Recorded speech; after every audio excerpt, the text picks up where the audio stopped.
నమస్తే, welcome to టీఎస్3 news. నేను సృష్ణ. తెలంగాణలో ఉపాధ్యాయ అర్హత పరీక్ష ఫలితాలు తీవ్ర చర్చకు దారితీశాయి.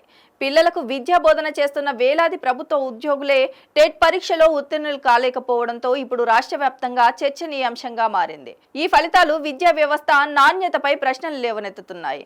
గత నెలలో తెలంగాణ ప్రభుత్వం నిర్వహించిన టీచర్ ఎలిజిబిలిటీ టెస్ట్ కి మొత్తం 23,623 మంది ప్రభుత్వ ఉపాధ్యాయులు హాజరయ్యారు. అయితే వారిలో కేవలం 8,809 మంది మాత్రమే ఉత్తీర్ణులు కాగా 14,814 మంది ఉపాధ్యాయులు పరీక్షలో ఫెయిల్ అయ్యారు. అంటే మొత్తం ప్రభుత్వ ఉపాధ్యాయుల్లో కేవలం 37.29% మంది మాత్రమే టెట్లో అర్హత సాధించారు. గత ఏడాది ఇదే పరీక్షల్లో సుమారు 50% ఉత్తీర్ణత నమోదైంది. ఈసారి ఉత్తీర్ణత శాతం గణనీయంగా తగ్గిపోవడం ఆందోళన కలిగిస్తోంది. ఈ ఫలితాల నేపథ్యంలో మరో కీలక విషయం కూడా వెలుగులోకి వచ్చింది. సుప్రీంకోర్టు ఆదేశాల ప్రకారం ప్రభుత్వ ఉపాధ్యాయులు 2028 ఆగస్టు నెలలోపు తప్పనిసరిగా టెట్ అర్హతను సాధించాలి. నిర్ణీత గడువులోపు టెట్ పాస్ కాకపోతే సంబంధిత నిబంధనల ప్రకారం వారి ఉద్యోగాలపై ప్రభావం పడే అవకాశం ఉందని అధికారులు చెబుతున్నారు.